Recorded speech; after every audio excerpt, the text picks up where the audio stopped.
নিজের ইচ্ছায় নয়, পতিত সরকারের চাপেই অপরাধে জড়িয়েছিল পুলিশ।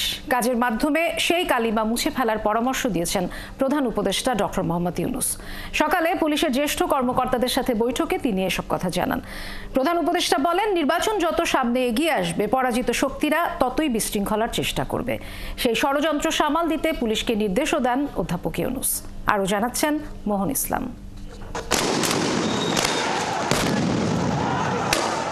জুলাই গণ অভ্যুত্থানে ছাত্র জনতাকে দমানোর জন্য গণহত্যায় জড়িয়েছিল পুলিশ।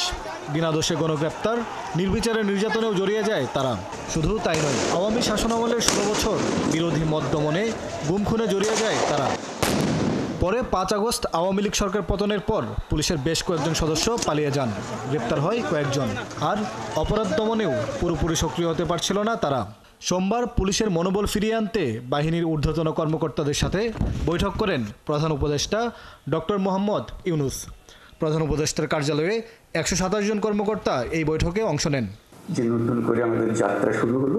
প্রধান উপদেষ্টা বলেন, নিজের ইচ্ছেই নয়, পতিত সরকারের চাপে এমন অপরাধে জড়িয়ে যায় তারা। এমন কাজের মাধ্যমে সেই কালিমা মুছতে হবে। অতীতের কোনো কাজে তোমার কাছে অনুশোচনা এসে থাকে, দুঃখ এসে থাকে, এই হলো সুযোগ। এই দুঃখটাকে মোচন করার জন্য এমন কাজ করব, মানুষ এটা শুধু ভুলে না, এই যেটা নতুন কাজ সেটা দিয়ে আমাকে স্মরণ করবো। অতীতের প্রশ্ন উঠবে না আর আমার কাছে, তারা পরিষ্কার দেখবে যে আমরা কি করি না করি। নির্বাচন যত ঘনিয়ে আসবে, পতিত শক্তির বিশৃঙ্খলা সৃষ্টির চেষ্টা ততই বাড়বে। সব ষড়যন্ত্র মোকাবিলার প্রস্তুতি নিতে পুলিশকে নির্দেশ দেন তিনি। যেহেতু নির্বাচন আসছে, নানা রকমের সমস্যা হবে, নানা রকম চাপ আসবে, সবাই ডেসপারেট হয়ে যাবে, আমার ক্যান্ডিডেটকে জেতাতে হবে, ওর ক্যান্ডিডেটকে জেতাতে হবে। তুমি এখন আইন মানতে চাইলে তোমার উপরে খেপাখেপি করবে যে না কিসের আইন, তুমি আমাকে আইন দেখাও, এসব হবে। আমাদের সেখানে শক্ত থাকতে হবে, আইনের ভেতরে থাকতে হবে। প্রধান উপদেষ্টা জানান, দেশের আইন শৃঙ্খলা পরিস্থিতি নিয়ন্ত্রণে আনতে কাজ করে পুলিশ। পুলিশকে অবহেলা করে দেশ গড়া সম্ভব নয় বলেও জানান তিনি। আইন যদি না থাকলো তাহলে সরকারও কি, গণতন্ত্র কি, অধিকার কি, মানুষ নাগরিকদের কি, কিছুই থাকে না। কাজে এটাই ছিল মূল জিনিস, যে আমরা পুলিশকে অবহেলা করে কিংবা পাশ কাটিয়ে গিয়ে দেশ করতে পারবো না। এ সময় পুলিশের কার্যক্রম পরিচালনায় বিভিন্ন সংকটের কথা শোনেন প্রধান উপদেষ্টা অধ্যাপক মোহাম্মদ ইউনূস। সংকট সমাধানে ব্যবস্থা নেওয়ার কথা জানান তিনি। বৈঠক সমাধান করতে পারবো যাই না, কোনো জিনিস সমাধান করতে বড় কঠিন জিনিস হয়ে যায়, কিন্তু চেষ্টা করবো যে কি করা যায়। মোহন ইসলাম, ৭১, ঢাকা। নারী ও শিশু নির্যাতন দমন আইনের সংশোধনীর খসড়ায় নীতিগত অনুমোদন দিয়েছে সরকার। এতে শিশু ধর্ষণের ঘটনায় সর্বোচ্চ গুরুত্ব দেওয়ার পাশাপাশি বিচারের দীর্ঘসূত্রিতা কমিয়ে আনা হবে। ডিএনএ পরীক্ষা ছাড়াই শুরু হবে বিচার। সব মতামত যাচাই বাছাই শেষে বৃহস্পতিবার আইনটিতে চূড়ান্ত অনুমোদন দেওয়া হতে পারে। বিকেলে এক প্রেস ব্রিফিংয়ে 2 উপদেষ্টা এসব কথা জানান। আরও জানাচ্ছেন সাজিদ সরকার। সম্প্রতি মাগুরা সহ দেশব্যাপী নারী ও শিশু ধর্ষণের ঘটনায় নানা সমালোচনা তৈরি হয়। এরই ধারাবাহিকতায় বিভিন্ন সংগঠন ও শিক্ষার্থীরা প্রতিদিনই বিক্ষোভ কর্মসূচি পালন করছে সারা দেশে। সোমবার দুপুরে নারী ও শিশু ধর্ষণের বিষয়টিকে গুরুত্ব দিয়ে নিরাপত্তা বাহিনীর সাথে বিশেষ সভা করেন উপদেষ্টারা। পরে ফরেন সার্ভিস একাডেমিতে সংবাদ সম্মেলনে জানান, বৃহস্পতিবার চূড়ান্ত হবে নারী ও শিশু নির্যাতন দমন আইন। শিশু ধর্ষণের মামলার বিচার করার জন্য বিশেষ ট্রাইব্যুনাল স্থাপনের বিধান রাখা হয়েছে। এই আইনে মামলাগুলোর বিচারিক কার্যক্রম চলমান রাখতে চট্টগ্রাম ও রাজশাহীতে আরও 2টি ডিএনএ ল্যাব স্থাপন করা হবে। ইতোমধ্যে আমরা কিছু মতামত পেয়েছি, যে মতামতগুলো পেয়েছি এগুলো যাচাই বাছাই করব আমরা কাল পরশু, এবং বৃহস্পতিবারে এই অ্যামেন্ডমেন্টটা আমরা চূড়ান্তভাবে অনুমোদন দেবে বলে আশা করছি। বিশেষ জুডিশিয়াল সার্ভিস কমিশনের মাধ্যমে দ্রুত কিছু সংখ্যক বিচারক নিয়োগ দেওয়ার প্রক্রিয়া শুরু করা হবে, যাতে করে ধর্ষণ সহ অন্যান্য মামলার বিচার প্রক্রিয়া ত্বরান্বিত করা যায়। আইন উপদেষ্টা বলেন, শিশু ধর্ষণের ঘটনায় বিশেষ ট্রাইব্যুনালের বিধান রেখে বিচার ও তদন্তের সময় কমানো হচ্ছে। কয়েকদিনের মধ্যেই শিশু আসিয়ার ডিএনএ রিপোর্ট পাওয়া যাবে বলেও জানান উপদেষ্টা। শুরু হবে বিচার প্রক্রিয়া। সম্মতি সহ যে সমস্ত ধর্ষণের ঘটনা ঘটতো, যে বিয়ের প্রলোভন দেখিয়ে এই সমস্ত মামলার অনেক আধিক্য ছিল, এই মামলাগুলোই বেশি ছিল। আর সম্মতি ব্যতিরেকে যেই ধর্ষণের ঘটনা সেই মামলাগুলোর বিচার এই জন্য আটকে থাকতো। সেই জন্য আমরা এই আইনের মধ্যে বিধান করেছি, বিয়ের প্রলোভন দেখিয়ে সম্মতি নিয়ে প্রতারণামূলকভাবে হোক বা বিয়ের প্রলোভন নিয়ে হোক সম্মতিক্রমে যেই ধর্ষণের ঘটনাগুলোর বিচার সেটা একটা আলাদা অপরাধ। আর হচ্ছে সম্মতি ব্যতিরেকে মাগুরার ক্ষেত্রে বরগুনার ক্ষেত্রে যেই ঘটনাগুলো ঘটেছে সেই ধর্ষণের ঘটনাগুলোর আলাদা একটা অপরাধ হিসাবে এখানে আইডেন্টিফাইড হয়েছে। এবং দ্বিতীয় শ্রেণীর যে অপরাধ বললাম সম্মতি ব্যতিরেকে যে ধর্ষণ, সেটার ক্ষেত্রে বিচার এবং তদন্তের সময় কমানো হয়েছে। আমরা এটার উপর সর্বোচ্চ গুরুত্ব দিচ্ছি। এছাড়া নিরাপত্তা বাহিনীর সাথে বিশেষ এই সভায় সারা দেশে মাজার ভাঙ্গার বিরুদ্ধে সরকার আরো কঠোর হবে বলেও হুঁশিয়ারি দেন উপদেষ্টারা। নিষ্পত্তি হয়ে যাবে যেহেতু অকাট্য অনেক প্রমাণ রয়েছে। সাজিদ সরকার, ৭১, ঢাকা। আসছে জাতীয় সংসদ নির্বাচনে পর্যবেক্ষক পাঠাতে চেয়েছে ওআইসিভুক্ত বিভিন্ন দেশ। সকালে নির্বাচন কমিশনের সঙ্গে বৈঠকে তারা এই আগ্রহের কথা জানিয়েছেন। অন্যদিকে প্রবাসীদের ভোটের বিষয়ে ওআইসিভুক্ত দেশগুলোর কাছে সহযোগিতা চেয়েছে ইসি। আরও জানাচ্ছেন ফারজানা আক্তার। আগামী জাতীয় নির্বাচন সামনে রেখে উন্নয়ন সহযোগী দেশ ও সংস্থার সাথে ধারাবাহিক আলোচনা করছে নির্বাচন কমিশন। উদ্দেশ্য নির্বাচন কেন্দ্রিক সহযোগিতা নেয়া। সোমবার নির্বাচন ভবনে ওআইসিভুক্ত দেশের বাংলাদেশ মিশন প্রধানদের সাথে বৈঠক করে কমিশন। ১৯ দেশের মিশন প্রধানকে আমন্ত্রণ জানালেও বৈঠকে অংশ নেয় ১০ দেশের প্রতিনিধি। বৈঠক শেষে বাংলাদেশে নিযুক্ত মালয়েশিয়ার হাই কমিশনার জানান, দেশে বর্তমান সরকারের সংস্কারগুলোতে তাদের পূর্ণ সমর্থন আছে। এই সরকারের অধীনে সরকারের নির্বাচনী সংস্কার সহ সব সংস্কার উদ্যোগকে সমর্থন করছে মালয়েশিয়া। মালয়েশিয়ায় বসবাসরত বাংলাদেশি প্রবাসীদের ভোটের প্রক্রিয়ায় সব ধরনের সহযোগিতা করব আমরা। এরপর নির্বাচন কমিশনার আবুল ফজল মোহাম্মদ সানাউল্লাহ সাংবাদিকদের জানান, নির্বাচন কমিশনের কার্যপ্রক্রিয়া ও আগামী নির্বাচনের প্রস্তুতি সম্পর্কে জানতে চেয়েছে প্রতিনিধিরা। ত্রয়োদশ জাতীয় সংসদ নির্বাচনে পর্যবেক্ষক পাঠাতে আগ্রহের কথা জানিয়েছে দেশগুলো। কোন অ্যাম্বাসেডর আমাদেরকে তাদের উইলিংনেস এক্সপ্রেস করেছেন বিভিন্ন ধরনের সহযোগিতা করার জন্য এবং তাদের অবজারভার টিম পাঠানোর জন্য। আমরা এগুলো ওয়েলকাম করেছি এবং in due course of time এগুলো আমরা ফর্মালাইজ করব। এদিকে প্রবাসীদের ভোটের প্রক্রিয়ায় দেশগুলোর সহায়তা চেয়েছে নির্বাচন কমিশন। আলোচনা হয়েছে পোস্টাল, অনলাইন ও প্রক্সি ভোটিং সিস্টেম নিয়ে। এখানে দু একজন যেমন ইজিপ্টের রাষ্ট্রদূত আমাদেরকে যেটা জানালেন যে তাদের অনলাইন ভোটে তাদের অভিজ্ঞতা ভালো নয়, তারা অনলাইন ভোট চালু করে আবার এটা বন্ধ করে দিয়েছেন। ফ্রান্স, বেলজিয়াম এবং নেদারল্যান্ডসে আছে প্রক্সি ভোটিংয়ের ব্যবস্থা। বড় স্কেলে যদি আগামী নির্বাচনে যদি আমরা প্রবাসীদেরকে ভোট দেওয়াতে চাই তাহলে প্রক্সি ছাড়া আর বিকল্প খুব একটা আছে বলে মনে হচ্ছে না। এপ্রিলের ৮ তারিখ প্রক্সি ভোটিং নিয়ে বিশেষজ্ঞদের সাথে কর্মশালার আয়োজন করবে কমিশন। ভোটের ব্যাপারে তাদের সহযোগিতা আশা করেছি। ফারজানা আক্তার, ৭১, ঢাকা। ফ্যাসিস্ট সরকারের পতন হলেও দেশে এখনও জবাবদিহিমূলক সরকার প্রতিষ্ঠিত হয়নি। বিকেলে রাজধানীর লেকশোর হোটেল জাতীয়তাবাদী অনলাইন অ্যাক্টিভিস্টদের ইফতার অনুষ্ঠানে বিএনপির ভারপ্রাপ্ত চেয়ারম্যান তারেক রহমান একথা বলেন। তিনি বলেন, দেশের কল্যাণে সংসদের মাধ্যমে গঠিত সরকারের কোনো বিকল্প নেই। আরও জানাচ্ছেন নূর নবী সরকার। জাতীয়তাবাদী অনলাইন অ্যাক্টিভিস্টদের সম্মানে আয়োজিত এই ইফতার মাহফিলে লন্ডন থেকে অনলাইনে যুক্ত হন বিএনপির ভারপ্রাপ্ত চেয়ারম্যান তারেক রহমান। গেল ১.৫ যুগেরও বেশি সময় ধরে স্বৈরাচার বিরোধী সংগ্রামে সাইবার যোদ্ধাদের অবদানের কথা তুলে ধরে তিনি বলেন, জাতীয়তাবাদী শক্তিতে বিশ্বাসী মানুষদের এখন নিজেদের মতপার্থক্য ভুলে ঐক্যবদ্ধ থাকতে হবে। তারেক রহমান বলেন, বিএনপি ক্ষমতায় আসবে জেনে একটি মহল ১/১১ সময়কালের মতো টার্গেট সাংবাদিকতা করছে।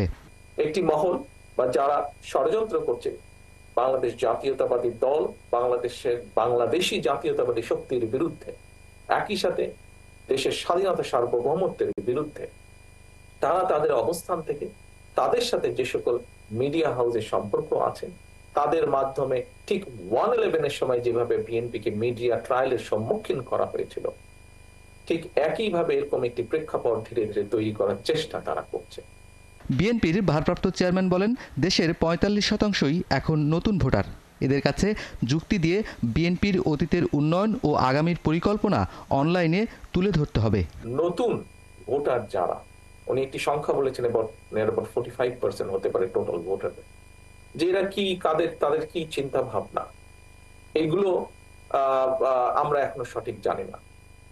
আমি তো মনে করি এই যারা নতুন ভোটার, এদের কাছে যুক্তি তর্ক সকল কিছু দিয়ে সকল কিছু দিয়ে আপনারা তাদেরকে মোটিভেট করতে সক্ষম। আমি এটা দৃঢ়ভাবে বিশ্বাস করি, আপনারা যারা আমাদের জাতীয়তাবাদী শক্তির অনলাইন অ্যাক্টিভিস্ট আছেন। অনুষ্ঠানে তারেক রহমান বলেন, দেশে এখনো জবাবদিহিমূলক সরকার প্রতিষ্ঠিত হয়নি। একটি কথা তো পরিষ্কার, এই মুহূর্ত পর্যন্ত স্বৈরাচারের আমল থেকে শুরু করে এই মুহূর্ত পর্যন্ত বাংলাদেশের জনগণের কাছে জবাবদিহিতার কোনো সরকার নেই। খুব সিম্পলি যদি আমরা বুঝি, সংসদের মাধ্যমে জনগণের কাছে, সংসদের রিপ্রেজেন্টেটিভ যারা সদস্য যারা, তারা জনগণকে রিপ্রেজেন্ট করে। কাজেই সংসদের মাধ্যমে জনগণকে জবাবদিহি করতে যারা বাধ্য থাকবে, যেই সরকার বাধ্য থাকবে, একমাত্র সেই সরকারের পক্ষেই সম্ভব মানুষের জন্য ভালো কিছু করা, দেশের জন্য ভালো কিছু করা। বিএনপির ভারপ্রাপ্ত চেয়ারম্যান বলেন, এক ব্যক্তি দুইবারের বেশি প্রধানমন্ত্রী নয় ও তত্ত্বাবধায়ক সরকার ব্যবস্থার কথা বিএনপি প্রথম বলেছে। তারেক রহমান উল্লেখ করেন, বিএনপি দেশে প্রথমবারের মতো স্বাধীন দুর্নীতি দমন কমিশন প্রতিষ্ঠা করেছিল। নুরনবী সরকার, ৭১, ঢাকা। অবাধ ও সুষ্ঠু নির্বাচনের মধ্য দিয়ে প্রধান উপদেষ্টা ক্ষমতা হস্তান্তর করবে জনগণ, এমন প্রত্যাশা করছে বলে মন্তব্য করেছেন বিএনপির সিনিয়র যুগ্ম মহাসচিব রুহুল কবির রিজভী। সকালে নয়াপল্টনে কেন্দ্রীয় কার্যালয়ের সামনে মহিলা দলের বিক্ষোভ সমাবেশে একথা বলেন রুহুল কবির রিজভী। অনুষ্ঠানে দলের স্থায়ী কমিটির সদস্য সেলিমা রহমান বলেন, মাগুরায় কন্যা ধর্ষণের পরে নিয়ে যেন দেশে মহা উৎসব শুরু হয়েছে। দ্রুত সব মামলার বিচার শেষ করার আহ্বান জানান তিনি। এ সময় দলটির নেতা ও কর্মীরা বিগত ফ্যাসিস্ট সরকারের নানা অপকর্মে ও অন্যায়ের নানা দিকের ইতিহাস তুলে ধরেন ও বিচারের দাবি জানান।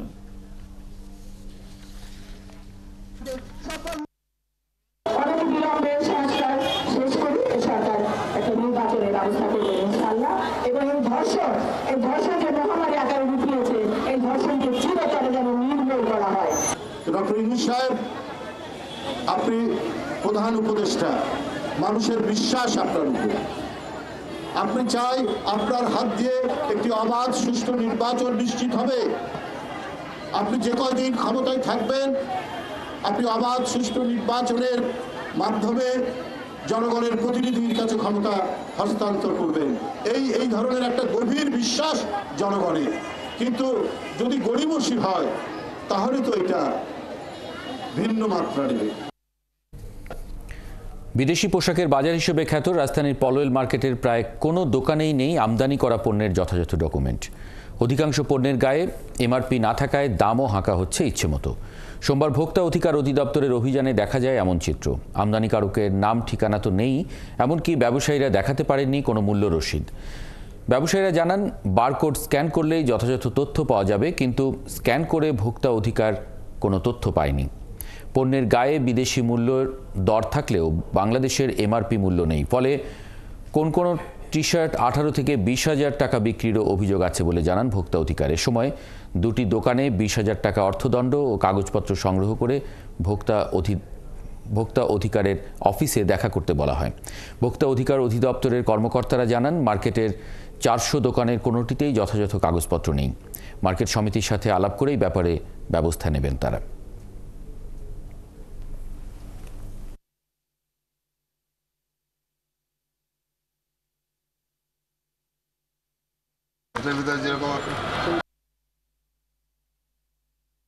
আপনার যে প্রতিষ্ঠানের মাধ্যমে আনেন তাকে বলবেন যে আপনার নাম ঠিকানা সহ, দোকানের নাম ঠিকানা প্রতিষ্ঠান সহ এমআরপি বসিয়ে দিতে।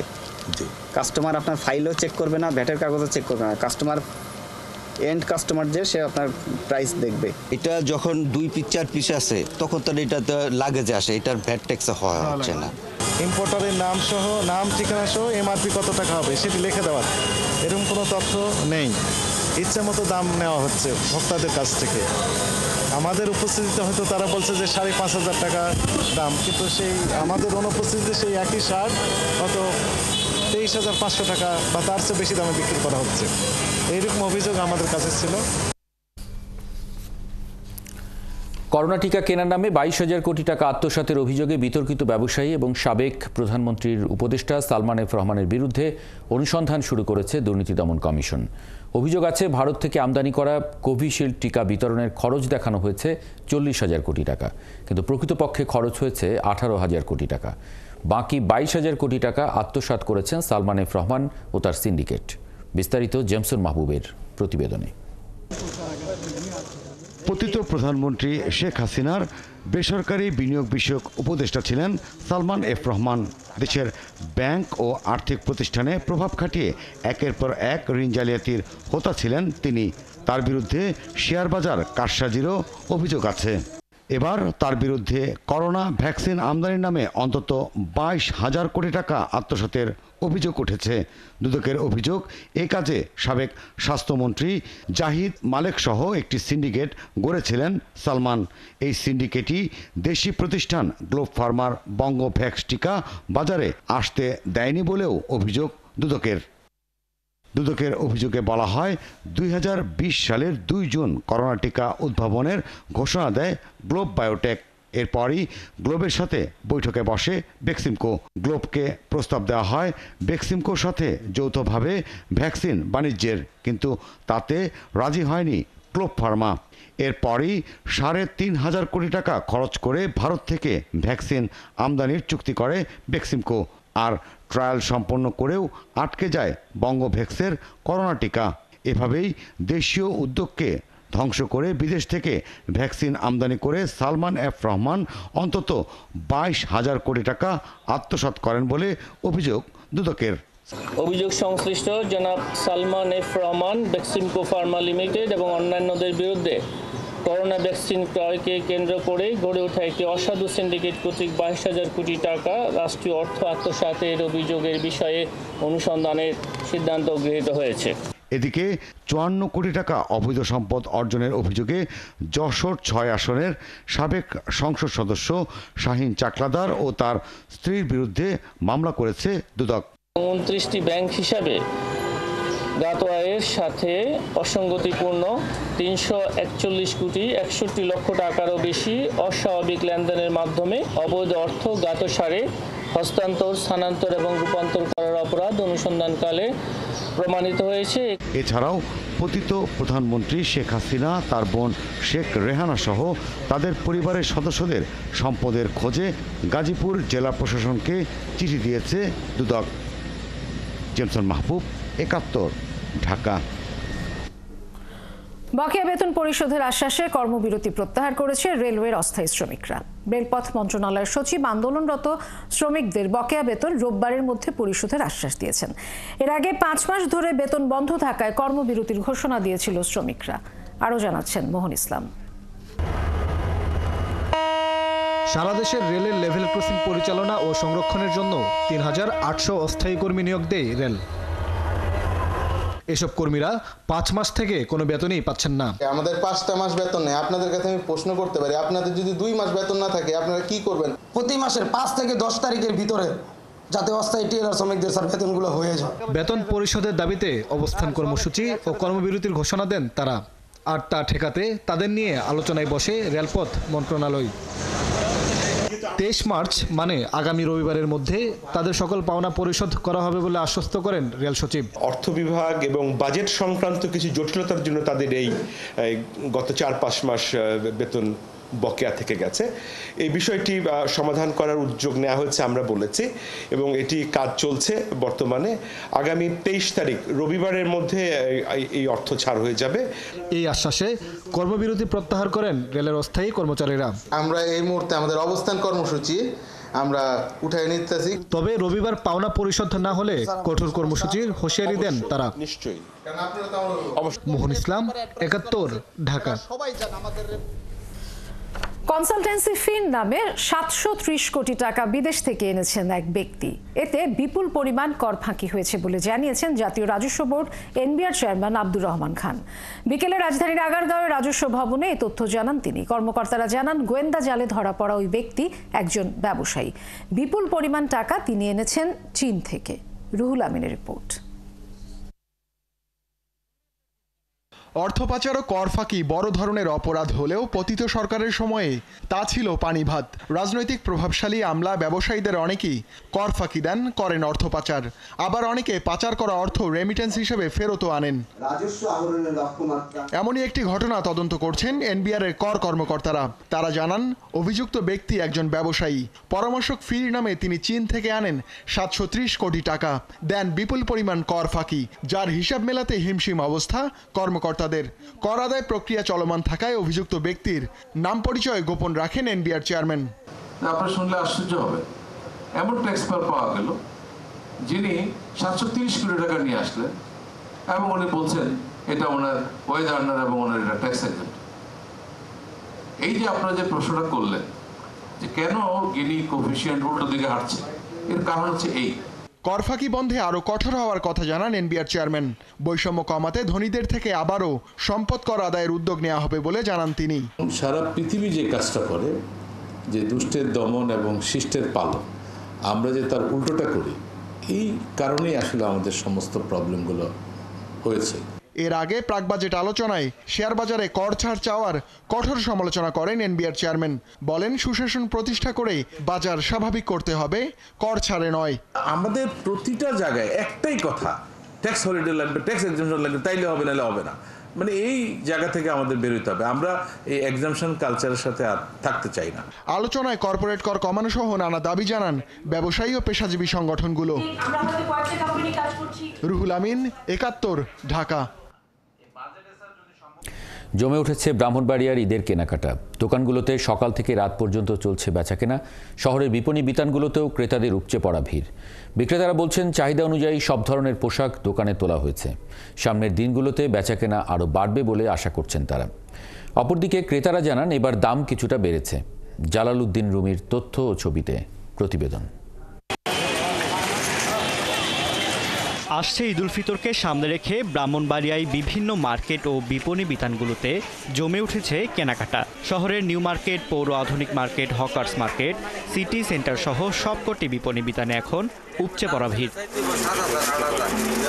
পছন্দের পোশাক কিনতে ক্রেতারা এসব বিপণী বিতানে ভিড় করছেন। বিক্রেতারা জানান পর্যাপ্ত দেশি বিদেশি পোশাক মজুদ রেখেছেন তারা। সবকিছুর দাম বাড়ার সাথে সাথে এবার থান কাপড় ও তৈরি পোশাকের দাম কিছুটা বেড়েছে বলেও জানান তারা। ক্রেতারাও বলছেন একই কথা, এবার জামা কাপড়ের দাম একটু বেশি। অনেকেই বড় মার্কেটগুলো ঘুরে কাপড় কিনছেন কম দামের বিভিন্ন দোকান থেকে। সেল আলহামদুলিল্লাহ আমাদের ভালো। আর এবছর আপনার ইন্ডিয়ার সাথে আমাদের একটু সমস্যা হওয়ার কারণে দেখা গেছে ইন্ডিয়ান কালেকশনটা একটু কম। আর পাশাপাশি আমাদের দেশীয় পোশাকগুলো আমরা সংগ্রহ করছি এবং ক্রেতারাও নিচ্ছি। দেশীয় মানও আমাদের আল্লাহর রহমতে বিগত সময়ের তুলনায় এবছর দেশীয় কালেকশনগুলো আমাদের ভালো হচ্ছে। এবার মার্কেটে যে ড্রেসের কোয়ালিটি সবগুলো আলহামদুলিল্লাহ অনেক ভালো হচ্ছে। এদিকে চুরি ছিনতাই রোধে মার্কেটগুলোতে পুলিশের তৎপরতা বাড়ানোর কথা জানালেন পুলিশ কর্মকর্তা। বিনা বাধায় কেনাকাটা করতে পারে, ব্যবসায়ীরা যাতে টাকা পয়সা লেনদেনে শান্তিপূর্ণভাবে এবং সুশৃঙ্খলভাবে করতে পারে সেই লক্ষ্যে আমরা নিরাপত্তা বেষ্টনী তৈরি করেছি। আমাদের প্রত্যেকটা মার্কেটে আমাদের মার্কেট ডিউটি আছে, পুলিশ ডিউটির দল টিম আছে, পাশাপাশি হোন্ডা মোবাইল টিম আছে, চেকপোস্ট ডিউটি আছে। এছাড়াও তাৎক্ষণিক রেসপন্স করার জন্য কুইক রেসপন্স টিম আমাদের কাজ করছে। তবে সবকিছু ছাপিয়ে ধনী গরিব সবার মাঝে ঈদের আনন্দ ছড়িয়ে পড়বে প্রতিটি স্তরে, এমনটাই প্রত্যাশা সবার। ফারদিন নীরব, ৭১। ইয়েমেনে রাতভর মার্কিন বাহিনীর হামলায় নিহতের সংখ্যা বেড়ে ৫৩ জনে পৌঁছেছে। এছাড়া এই হামলায় আহতের সংখ্যা ১০০ ছাড়িয়ে গেছে। যুক্তরাষ্ট্রের সেন্ট্রাল কমান্ড জানিয়েছে হুথি বিদ্রোহীরা জাহাজে হামলা বন্ধ না করা পর্যন্ত তাদের লক্ষ্য করে হামলা চলবে। এই হুমকির জবাবে লোহিত ও আরব সাগরে মার্কিন ও ইসরায়েলি নৌযানে পাল্টা হামলা অব্যাহত রাখার ঘোষণা দিয়েছে হুথি বিদ্রোহীরা। এদিকে সংঘাত বন্ধ করে আলোচনার মাধ্যমে এই সংকট সমাধান করতে যুক্তরাষ্ট্রকে আহ্বান জানিয়েছে রাশিয়া। সৃষ্টি ঘটকের প্রতিবেদন। ইয়েমেনের বিদ্রোহী গোষ্ঠী হুথিদের ওপর যুক্তরাষ্ট্রের বিমান হামলা অব্যাহত রয়েছে। হামলায় নিহতের সংখ্যা বেড়েই চলেছে। এরই মধ্যে ওয়াশিংটন জানিয়েছে নিহতদের মধ্যে গুরুত্বপূর্ণ কয়েকজন হুথি সদস্য রয়েছে, যদিও বিষয়টি এখনো নিশ্চিত করেনি হুথি। হুথিরা জানিয়েছে রবিবার রাতে বন্দর নগরী হুদাইদাতে নতুন করে হামলা চালিয়েছে মার্কিন বাহিনী। গোষ্ঠীটির সামরিক মুখপাত্র দাবি করেন জবাবে তারা ব্যালিস্টিক ক্ষেপণাস্ত্র এবং ড্রোন দিয়ে লোহিত সাগরে যুক্তরাষ্ট্রের বিমানবাহী রণতরী ও যুদ্ধজাহাজে পাল্টা হামলা চালিয়েছে। কিন্তু মার্কিন কর্মকর্তারা জানিয়েছেন রবিবার যুক্তরাষ্ট্রের যুদ্ধবিমান ১১টি হুথি ড্রোনকে গুলি করে ভূপাতিত করেছে। এরই মধ্যে যুক্তরাষ্ট্রের প্রতিরক্ষা মন্ত্রী পিট হেগসেথ জানিয়েছেন লোহিত সাগরে জাহাজে হামলা চালানো বন্ধের ঘোষণা না দেয়া পর্যন্ত হুথিদের বিরুদ্ধে চলমান অভিযান অব্যাহত থাকবে। মার্কিন হামলা জারি থাকলেও হুথিরাও তাদের আক্রমণ চালিয়ে যাবে বলে হুঁশিয়ারি দিয়েছেন গোষ্ঠীর নেতা আব্দুল মালিক আল হুথি। আমাদের দেশে মার্কিন আগ্রাসনের জবাবে লোহিত সাগর ও আরব সাগরে যুক্তরাষ্ট্রের যে কোনো যুদ্ধ বিমানে হামলা করতে কোনো দ্বিধা করবে না ইয়েমেনি সশস্ত্র গোষ্ঠী। গাজা উপত্যকায় জরুরি ত্রাণ সহায়তা প্রবেশ করতে না দিলে আমরা ইসরায়েলি নৌযানে হামলা অব্যাহত রাখব। হুথি রাজনৈতিক ব্যুরো যুক্তরাষ্ট্রের চলমান হামলাকে যুদ্ধাপরাধ বলে মন্তব্য করেছে। হুথিদের লক্ষ্য করে হামলা বন্ধ করতে ওয়াশিংটনের প্রতি আহ্বান জানিয়েছে মস্কো। রাশিয়ার পররাষ্ট্রমন্ত্রী সের্গেই ল্যাভরভ মার্কিন পররাষ্ট্রমন্ত্রী মার্কো রুবিওর সঙ্গে ফোনালাপে সংঘাত বন্ধ করে রাজনৈতিক আলোচনার মাধ্যমে সমস্যা সমাধানে আসার আহ্বান জানিয়েছেন।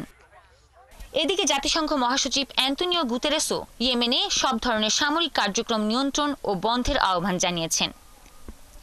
সৃষ্টি ঘটক, ৭১। ভারতের গুজরাটে ২০০২ সালে ভয়াবহ রক্তক্ষয়ী দাঙ্গায় জড়িত থাকার কথা অস্বীকার করেছেন দেশটির প্রধানমন্ত্রী নরেন্দ্র মোদী। যুক্তরাষ্ট্রের কম্পিউটার বিজ্ঞানী ও পডকাস্ট হোস্ট লেক্স ফ্রিডম্যানকে রোববার দেয়া এক সাক্ষাৎকারে এ প্রসঙ্গে কথা বলেন মোদী। তিনি আরও দাবি করেন ২০০২ সালের দাঙ্গাকে সবচেয়ে বড় দাঙ্গা হিসেবে ধরা হলেও এর আগে ওই সময় সেখানে আরও ২৫০টি দাঙ্গা হয়েছিল। সবরমতী এক্সপ্রেস নামে একটি ট্রেনে আগুন দেয়াকে কেন্দ্র করে ওই দাঙ্গার সূত্রপাত হয়। ট্রেনের ওই আগুনে পুড়ে ৫৯ জন হিন্দু তীর্থযাত্রী নিহত হন। পরবর্তীতে এই দাঙ্গা পুরো গুজরাটে ছড়িয়ে পড়ে। ওই দাঙ্গায় ১,০০০-এরও বেশি মানুষ নিহত এবং ২৫০০-এরও বেশি মানুষ আহত হন। নিখোঁজ হন ৩০০ জনেরও বেশি বাসিন্দা। ওই সময় গুজরাটের মুখ্যমন্ত্রী ছিলেন ভারতের বর্তমান প্রধানমন্ত্রী নরেন্দ্র মোদী। ২০২৩ সালের ১৯শে জানুয়ারি বিবিসি জানায় ভয়াবহ এই দাঙ্গার সময় মোদী মুখ্যমন্ত্রী ছিলেন এবং তিনি দাঙ্গা উস্কে দিয়েছিলেন। দাঙ্গা বন্ধ না করতে প্রশাসনকে মোদী নির্দেশ দিয়েছিলেন বলেও প্রতিবেদনে জানায় বিবিসি।